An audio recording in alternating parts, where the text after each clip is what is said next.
the pictures themselves, you find a weird battle armor, and you use it to chase down your frog.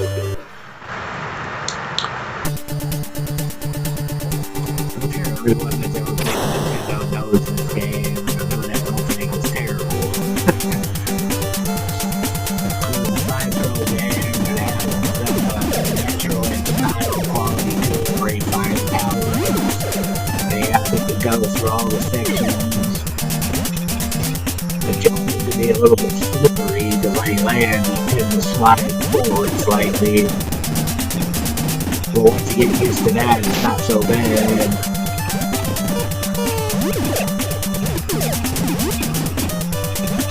Just don't fall into that weird, spiky looking grass shit at the very start of the game. Because if you do, you take severe damage and it's hard as hell to get out of it. So on these first parts, you gotta be very cautious with your jumping. Fighting all these weird robot zones. It is almost like Metroid. In fact, the level design on some of this shit, like this part, is almost exactly like Metroid. Now you gotta seek out and find all the shit. And if you hit the select button, you can actually exit your robot and run around as a person, which is necessary, but at the same time, dangerous as hell. But you got these specialty doors that you have to go in. And don't jump from too big of a height when you're in the little character mode, because you'll take damage if you already saw. But going in these little doors is necessary for getting power-ups and actually making it through the game. Of course, you hit the down button to enter it. But you need to go through these doors. Because this is where you find all your upgrades and weaponry. So this game has a side-scroller and a top-view style, so it has good game variety. And, of course, the music is damn good, and so are the graphics and animations.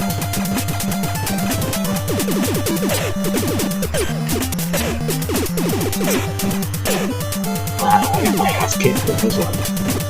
But yeah, you destroy all these blocks to come to the power-ups.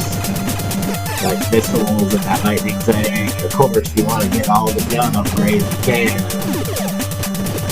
So it makes fighting the bosses easier.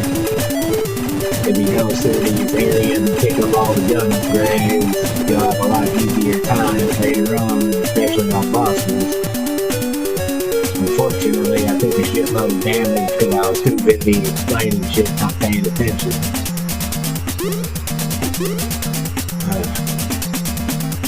So you can build up at these parts, which I may have to do next tower just so I won't die immediately.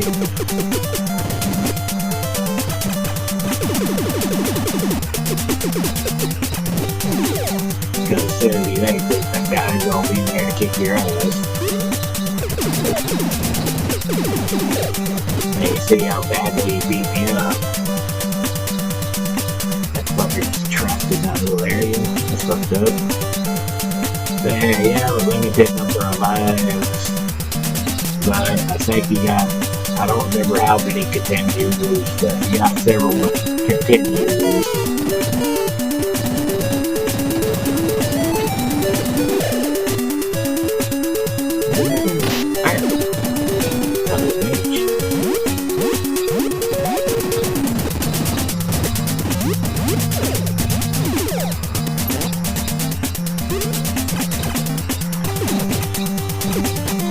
Every time you enter your machine, though, your power gets restored, so that's always a good bonus.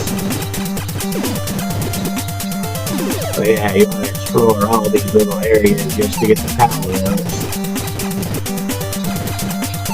I mean, you don't have to explore every single one.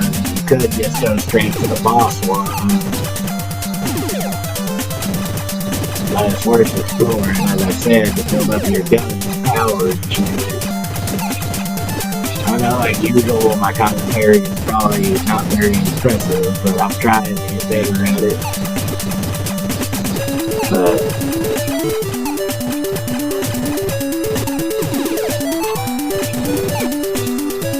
The later you get the hover ability, that'll allow you to kind of fly for a bit, which is necessary for progressing in the game. Now we got down level 4, we got little heat-seeking bullets.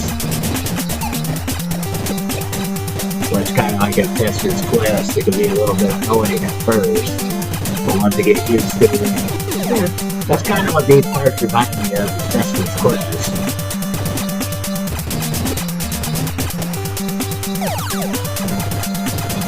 In fact, picking up the items having the same fucking sound as tester's quest. So yeah, once you get the power-ups and you feel okay, you're ready to move towards the boss.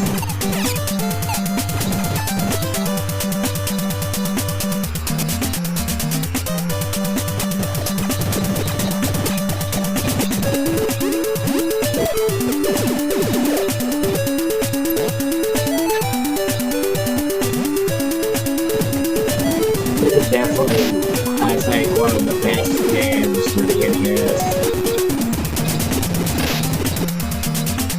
It me hits. But this game was, I always thought this game was actually kind of unique because of the kind of interesting shit. Now we're going underwater to fight these fucking jellyfish. Seriously, can't grab that power. Bullshit. Jellyfish kind of even remind me of Metroids. So, once again, it reminds me a lot of fucking Metroids. But this is the way to the first boss, you gotta do this underwater part. But right there, you gotta climb up this long ass ladder to the first boss area.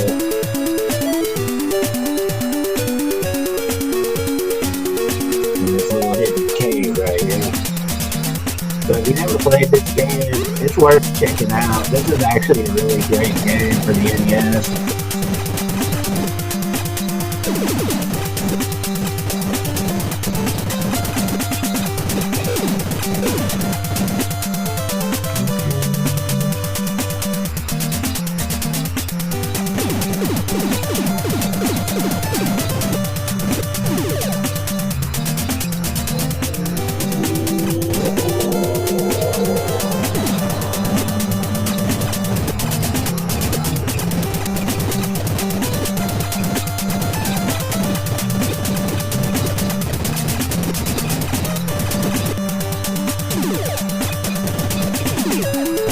Drive power, you're going up to max, so you have a higher chance of doing shit. And of course, in these little battles, I hadn't said it yet, they can still fucking grenades too.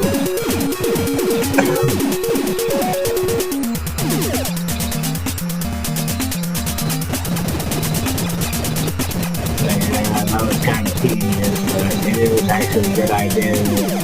Now those flashing peas, they restore you almost completely, if not completely, so those are good to have around. So I'd say no in case you were in really dire straits.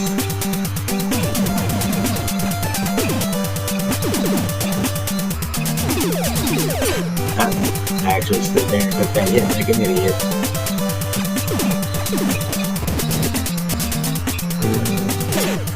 And of course, these fucking spikes are annoying as hell.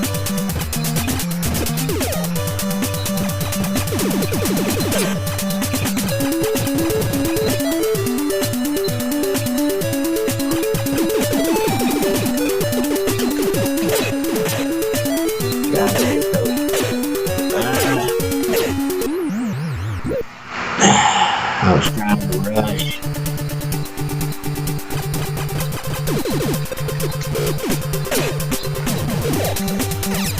That was my fault. I was trying to rush.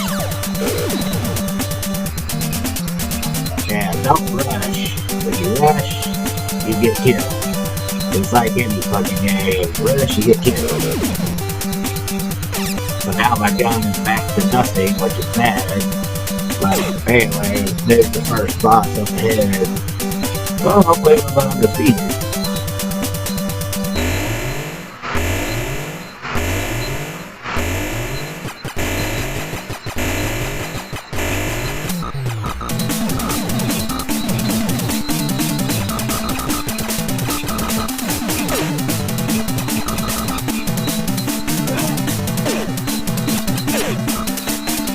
Bad shit.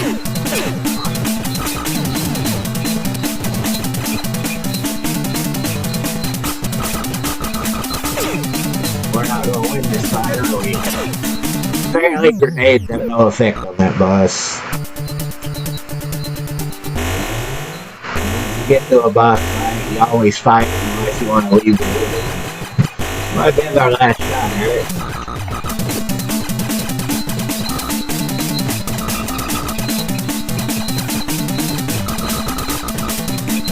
Of course, hit the wall.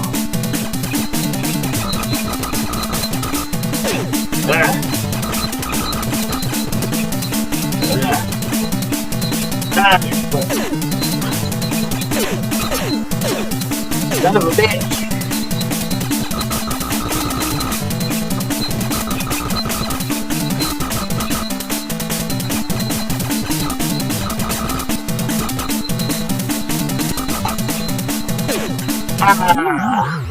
We started doing alright, but yeah, we get several continues. But yeah, this is definitely a classic game that's definitely worth checking out. If I wouldn't have done so terrible at the end, we may have actually made it farther, but yeah. Blaster Master, great game, worth playing.